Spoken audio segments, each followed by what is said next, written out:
Di jantung Tiongkok kuno, saat dunia masih diselimuti mitos dan legenda, muncullah sebuah dinasti yang akan mengukir namanya dalam sejarah, Dinasti Tang. Era ini bukanlah sekadar periode pemerintahan, melainkan sebuah kanvas agung tempat para dewa dan manusia menari bersama, menciptakan simfoni kemegahan dan keajaiban.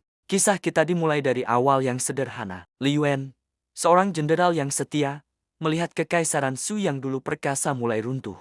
Kekacauan merajalela, dan rakyat merindukan seorang pemimpin yang bisa membawa perdamaian. Namun, takdir memiliki rencana yang lebih besar. Putranya, Li Shimin, bukanlah pemuda biasa. Matanya memancarkan api ambisi dan kebijaksanaan yang melampaui usianya. Dikatakan bahwa seekor naga pernah muncul dalam mimpinya, meramalkan bahwa ia akan menyatukan daratan di bawah panji baru. Dengan keberanian di hati dan restu dari surga, Li Shimin memimpin pasukannya. Pertempuran demi pertempuran ia menangkan, bukan hanya dengan kekuatan pedang, tetapi juga dengan kekuatan karisma. Para jenderal lawan terpesona oleh visinya, dan para prajurit berbaris di belakangnya dengan keyakinan yang tak tergoyahkan. Akhirnya, ibu kota direbut, dan fajar baru menyingsing. Li Yuan naik takhta sebagai Kaisar Gaozu, tetapi semua orang tahu bahwa arsitek sebenarnya dari kemenangan ini adalah putranya. Setelah naik takhta sebagai Kaisar Taizong, Li Shimin tidak berpuas diri. Ia membuka gerbang ibu kota Chang'an,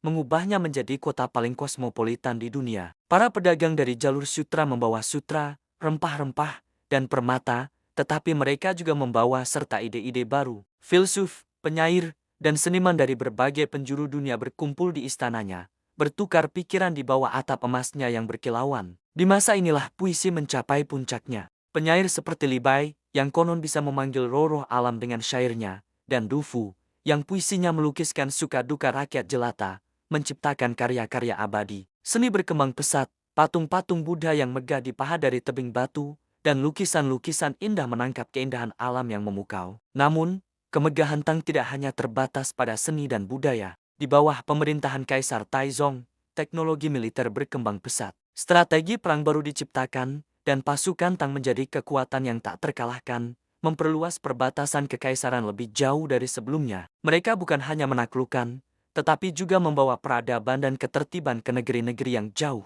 Namun, seperti semua hal besar, era keemasan ini pun menghadapi tantangannya. Di kemudian hari, kisah cinta tragis antara Kaisar Xuanzong dan selirnya, Yang Guifei, menjadi legenda tersendiri. Kecantikannya dikatakan mampu membuat bunga-bunga malu untuk mekar. Namun, cinta mereka yang besar juga menjadi awal dari keruntuhan. Kaisar yang terpesona mengabaikan tugas-tugas negaranya, memberikan kekuasaan kepada pejabat yang korup. Pemberontakan Enlushan yang dahsyat meletus, mengguncang fondasi kekaisaran hingga ke intinya. Ibu kota yang dulu megah dijarah, dan istana yang penuh tawa kini dipenuhi tangisan. Ini adalah masa kegelapan, masa di mana para pahlawan harus bangkit sekali lagi untuk menyelamatkan dinasti dari kehancuran total. Meskipun dinasti Tang akhirnya runtuh, warisannya tidak pernah pudar. Ia hidup dalam puisi abadi, dalam kuil-kuil kuno yang masih berdiri kokoh, dan dalam semangat keterbukaan dan inovasi yang mendefinisikan sebuah era. Legenda dinasti Tang adalah pengingat bahwa bahkan dalam sejarah,